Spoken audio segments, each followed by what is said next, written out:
حضرات، ایک تو قرآنی علوم کی نفی ملائکہ سے کرنی درست نہیں ہے، اس لیے کہ ملائکہ میں جبریل امی ہیں اور وہ قرآن مجید سرکار پر لاتے رہے ہیں، اس لیے ان سے قرآن کے علم کی نفی کرنا درست نہیں ہے۔ البتہ علماء نے ایک طبقے نے لکھا ہے کہ حروف مقطعات کا علم جناب جبریل امی کو نہیں تھا، لیکن یہ کہنا اس لیے غلط ہے کہ حضرت عبداللہ بن عباس رضی اللہ عنہ سے روایت نقل کی ہے نحاس نے کہ کتاب الاعراب کے اندر تقریباً 1000 پیج سے زیادہ صفحے کی کتاب ہے جس کا نام ہے اعراب، میرے کتب خانے میں یہاں موجود ہے۔ وہ کہتے ہیں لا یعلم تاویلہ الا اللہ والراسخون فی العلم، اس جگہ وقف کیا کرتے تھے حضرت عبداللہ بن عباس کہ جو متشابہات ہیں ان کا علم کسی کو نہیں سوائے اللہ کے اور ان لوگوں کے کہ جو راسخون فی العلم ہیں، جو وقف کرتے ہیں لا یعلم تاویلہ الا اللہ، اس جگہ وقف کرتے ہیں، اس کا معنی یہ ہے کہ اللہ کے بغیر کوئی نہیں جانتا، لیکن آگے وقف کیا جائے تو اس کا مطلب یہ اللہ کے بغیر اور راسخین فی العلم کے بغیر اور کوئی ان متشابہات کے معنی نہیں جانتے، اور یہ مذہب قوی ہے، اس لیے کہ امت کے جو بزرگ گزرے ہیں قریب دن کی بات مولوی غلام خان صاحب کے دادا استاد دادا مرشد خواجہ عثمان دامانی رحمۃ اللہ علیہ، ان کی کتاب میرے پاس فائدہ عثمانیہ ہے، اس کے اندر وہ لکھتے ہیں کہ میں ہر سال سرکار کی بارگاہ میں آیا کرتا تھا، کوئی مجھے فاضل قسم کا انعام ملتا تھا، اس دفعہ سرکار کی بارگاہ سے کوئی ایسی عنایت نہیں ہوئی تو میں سمجھتا ہوں کوئی برائی میں نے کی ہے، حضور کی بارگاہ میں آیا ہوں، اس دفعہ سرکار نے کوئی خصوصی مہربانی جیسا حضور کی عادت نہیں فرمائی، پتہ نہیں کیا وجہ ہے۔ کہتے ہیں سرکار کی بارگاہ سے چل کے جدے جو سمندری بندرگاہ ہے، بندرگاہ تک پہنچنے سے پہلے تمام حروف مقطعات کے معنی مجھ پر اللہ، یہ فائدہ عثمانی کے اندر لکھا ہوا ہے۔ مولوی غلام خان صاحب مرید تھے حسین علی صاحب وہاں پچری کے، اور مولوی حسین علی وہاں پچری مرید تھے خواجہ عثمان دامانی رحمۃ اللہ علیہ کے، اور وہ مرید تھے خواجہ دوست محمد قنداری کے، اور وہ مرید تھے ابو سعید مدنی کے، اور وہ خانقاہ مزریہ دلی کے مرزا مظہر جان جانا رحمۃ اللہ علیہ کے درگاہ کے سجادہ نشین تھے، اور مجدد ثانی رحمۃ اللہ تعالیٰ کے پوتے لگتے تھے۔ تو یہ ان کا عقیدہ ہے کہ اولیاء اللہ کو علوم غیبیہ دیے جاتے ہیں۔ خیر اس پر گفتگو نہیں کرتا، یہ لمبی بات ہے۔ اور یہ کہ حضرت نبی کریم علیہ السلام کی ذات بابرکات کے بارے میں اعلیٰ حضرت کا یہ فرمانا کہ وہی لامکاں کے مکی ہوئے، وہی لامکاں کے مکی ہوئے، سر عرش تخت نشی ہوئے، وہ نبی ہیں جن کے ہیں یہ مقام، وہ خدا ہے جس کا مکان نہیں۔ یہ جو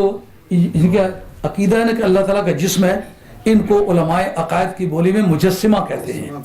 اور مجسمہ یہ نہیں عقیدہ کہ خدا کے ہاتھ ہماری طرح ہیں، وہ کہتے ہیں خدا کے ہاتھ ہیں، یہ نہیں پتا کس طرح کے پر ہیں، لیکن اس پردے کو بھی چاک کر کے رکھ دیا ہے مولوی وحید الزمان نے۔ مولوی وحید الزمان اور نواب صدیق قنوجی دونوں ذوق کے اعتبار سے ہم زلف آدمی ہیں، اچھا ہاں ذوق کے اعتبار سے بوٹیاں پہنا ہوں تو سردی مجھے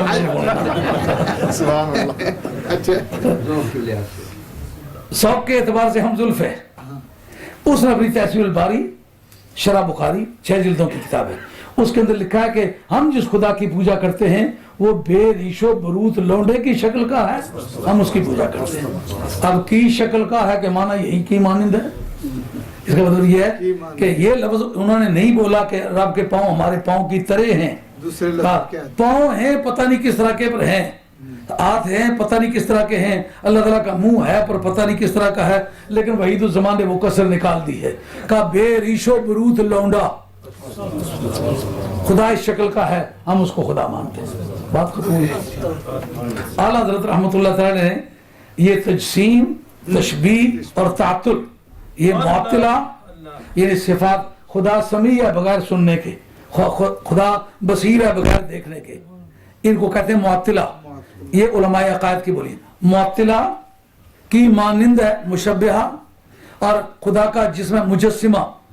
یہ سب اہل باطل کے مذہب ہیں، اہل اللہ کے یہ مذہب نہیں ہیں۔ اعلیٰ حضرت رحمۃ اللہ علیہ کا یہ کہنا وہی لامکاں کے مکی ہوئے سر عرش تخت نشی ہوئے وہ نبی ہیں جن کے ہیں یہ مقام وہ خدا ہے جس کا مکان نہیں. پتہ کیا بات کیا کہی ہے؟ کہتے ہیں کوئی کسی چیز کو بناتا کوئی ضرورت ہوتی ہے, خدا کو اپنے لیے تو اس کی ضرورت نہیں ہے, خدا تو ضرورتوں سے پاک ہے, پھر بنائے کیوں ہیں؟ بیکار بنانا یہ تو اللہ کی شان کے لائق نہیں ہے, بیکار بنانا یہ اللہ کی شان کے لائق نہیں, کوئی چیز بیکار نہیں بنائی, تو پھر عرش کا کیا استعمال ہوا؟ کیا بات ہے, کہا دیکھ عرش کس کا ہے؟ یہ عرش تیرا ہے. وہ بیٹھا ہوا کون ہے؟ کہا محمد بیٹھا ہوا ہے. کہا یار کس کا ہے؟ عرش میرا ہے تو یار بھی میرا ہے. فتح الباری شرح بخاری اسی مقام پر ویسے یاد رہے گی. پٹھانا بشر دے جی, ہاں بخاری پکے, ہاں بخاری کی شرح میں ہے, صاحب فتح الباری نے لکھا ہے, حافظ ابن حجر رحمۃ اللہ تعالی نے, وہ فرماتے ہیں کہ جس کا نام کرسی ہے یہ سرکار کے پاؤں رکھنے کی جگہ ہے, اور عرش جو ہے سرکار کے بیٹھنے کی جگہ ہے. قیامت کا میدان ہوگا جب سرکار دو عالم علیہ السلام مقام محمود پر شفاعت فرمائیں گے تو پروردگار فرمائیں گے وہ تیری عبودیت کی شان سے پوری کر دی ہے, اب ادھر میرے عرش پر بیٹھ, کرسی پر تو پاؤں رکھ, اب بات کر جو کرنی ہے. وہی لامکاں کے مکی ہوئے سر عرش تخت نشی ہوئے. کہ دنیا میں ایک چکر لگا جا, ایک مرتبہ تیرے بیٹھنے کے لیے, بڑی اہمیت ہے نا, ایک مرتبہ بیٹھنے کے لیے عرش بنایا ہے, اور قیامت کے میدان میں تیرے حسن کی نمائش کرنے کے لیے. آؤ لوگو آؤ دیکھو ماہ طیبہ کی بہار. قیامت کا میدان سرکار کے حسن کی نمائش کی جگہ ہے. اس پر آل علم نے گفتگو کی ہے. اگر گناہوں پر سزا دینی تھی, جس سے کیس چلتے ہیں عدالتوں میں, کسی کو سزا ہوتی ہے کسی کو جزا ہو جاتی ہے, مارنے کا کیا فلسفہ رکھا ہے؟ اچھا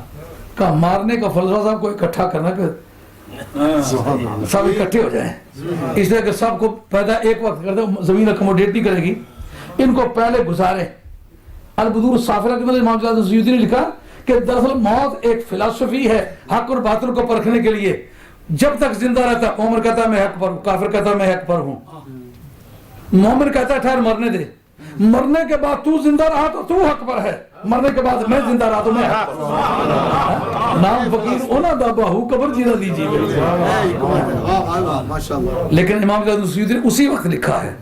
کہ دراصل پروردگار عالم کا سب سے آخر میں سرکار کو بھیجنا اور پہلے سرکار کے پیغام کے پہنچانے کے لیے انبیاء و مرسلین کی ڈیوٹی لگانا, جاؤ جا کے تعارف کراؤ اور لوگوں کو بے چینی پیدا کرنا, یہ دراصل حسن کا ایک معیار ہے.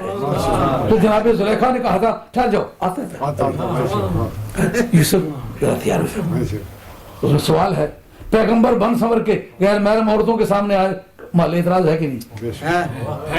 پیغمبر کی شان کے لائق ہے بنے سنورے اور غیر محرم عورتوں کے سامنے آ جائے,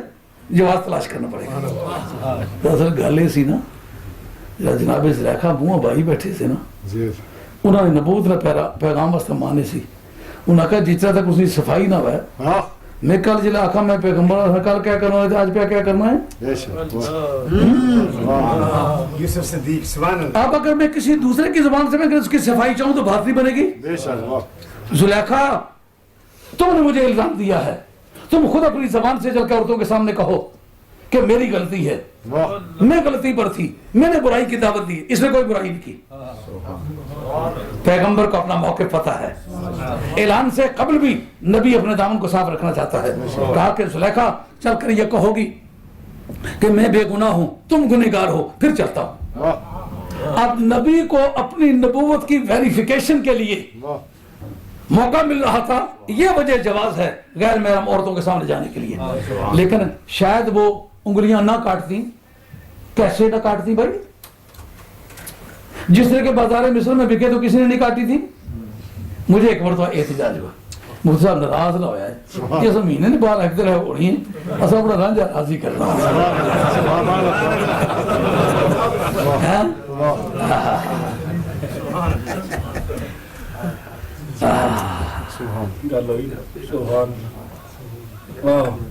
ذوق کے ہم بھی چشتی ہیں،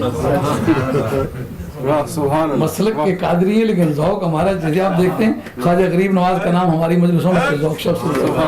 خواجہ گولوی کا نام کے ذوق شب سے ہے، خواجہ قمر الدین چالوی رحمۃ اللہ کے نام کے ذوق سے ہے، خواجہ نظام الدین یا محبوب الہی رحمۃ اللہ کے ذوق شوق سے نام لیا جاتا ہے۔ ہمارا ذوق تو اس طرح کا ہے۔ حضرت یوسف علیہ السلام کو بازار میں بیچا گیا تو کسی نے انگلی نہیں کاٹی، اس جگہ انگلی کیوں کاٹی ہیں؟ تو جگہ مجھے ایک احتجاج ہوا، میں پٹھوارا رہنے والا بندہ ذوق وچ جلال وچ پیار وچ اپنے وطن ایک بندے سے بات کہی، یہ کیا وجہ ہے کہ جو سب سے بڑی دعوے دار محبت تھی اس نے کیوں نہ انگلیاں کاٹی؟ جواب ملا کہ وہ دیکھ کے عادی ہو گئی تھی، وہ تو بار بار دیکھنے کے بعد عادی ہوئی، پہلی مرتبہ دیکھا کیوں نہیں کاٹی؟ جواب کافی نہیں ہے۔ اب جب بار بار جتنے مفسرین ہیں وہ یہی لکھتے ہیں کہ وہ دیکھ کے عادی ہو گئی تھی، پہلی مرتبہ کیوں نہیں کاٹا؟ پہلے اسے اتنی اہمیت سے دیکھا نہیں تھا، غلام کی شکل میں دیکھا، اس کو کیا پتا تھا یہ کون ہے، زیادہ اہمیت نہیں دی، اس پر بھی مجھے احتجاج ہوا۔ حاجت مشاتن اس دن ہوئے دل آرام، سونے نے چہرے سید بولیا جی کریموں نے مساج ہونے اس پر میں نے لکھا کہ میں اوجے سریا تو پرے جاتی، او جانے بلندی کی، سریا نے کرکٹاں کی، ہل جوڑنے وہی جاگتا تا کپرو دوپہر چڑھی آئے،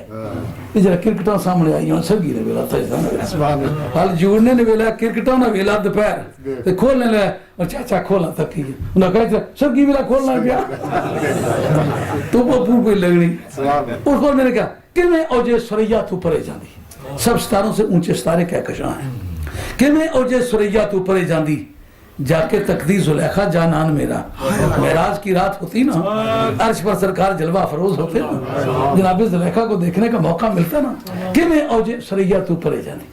ان کے حسن کی نمائش جو ہے وہ مصر حال میں ہوئی ہے، اس کی قیمت اور بنتی ہے، یہ عرش الہی پر جا کے جیسے حسن کی نمائش ہوئی ہے، وہاں مکان کی ہستی کیا تھی کہ باقی رہے، مکان کا وجود خطرے میں تھا، اس حسن کی تجلیات کو دیکھنے کی طاقت ممکنات میں نہیں تھی، اس لیے لامکان میں سرکار کے حسن کی زلیخا آج تو بھی نہیں آ سکتی اور تیری شرکائی محفل بھی نہیں آ سکتی، کیوں کہ میرے محبوب کا حسن صرف میرا حصہ ہے، کوئی دیکھنے کا حق نہیں، کہ میں اوجے سریا تو پرے جاندی، جا کے تقدیر زلیخا جانان میرا، کر دی رقص تلوار دی تار ہوتے، یہ میرا تلوار دی ہونے کی بس، کر دی رقص تلوار دی تار ہوتے، تک لیں دیجئے ماہ خوبان میرا۔